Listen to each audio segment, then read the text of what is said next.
बुद्धि का महत्व। एक बुद्धिमान राजा था, उसका काफ़ी बड़ा साम्राज्य था। उसके राज्य में प्रजा हर तरह से खुशहाल थी। राजा को अपने उत्तराधिकारी की तलाश थी। उसके 3 बेटे थे। राजा इस पुरानी परंपरा को नहीं निभाना चाहता था कि सबसे बड़े बेटे को ही गद्दी पर बिठाया जाए। वह सबसे बुद्धिमान और काबिल बेटे को सत्ता सौंपना चाहता था।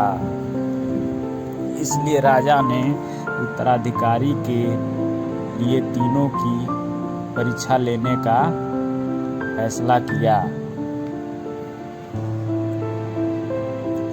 राजा ने तीनों बेटों को अलग अलग दिशाओं में भेजा। उसने हर बेटे को सोने का एक एक सिक्का देते हुए कहा कि वे उसे ऐसी चीज खरीदे जो पुराने महल को भर दे। पहले बेटे ने सोचा कि पिता तो सठिया चुके हैं, इस थोड़े से पैसे से इस महल को किसी चीज से कैसे भरा जा सकता है। इसलिए वह एक मैखाने में गया, शराब पी और सारा पैसा खर्च कर डाला।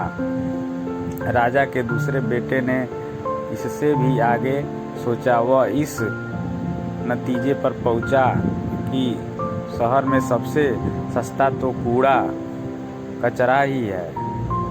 इसलिए उसने महल को कचरे से भर दिया। तीसरे बेटे ने 2 दिन तक इस पर चिंतन मनन किया कि महल को सिर्फ एक सिक्के से कैसे भरे जा सकते हैं। वह वाकई कुछ ऐसा करना चाहता था जिससे पिता की उम्मीद पूरी होती हो। उसने मोमबत्तियां और लोबान की बत्तियां खरीदी और फिर पूरे महल को रोशनी और सुगंध से भर दिया।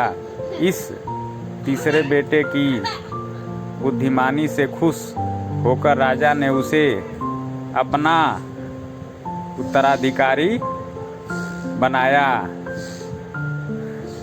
इस हिंदी कहानी से हमें यह सीख मिलता है कि बुद्धि से कुछ भी पाया जा सकता है।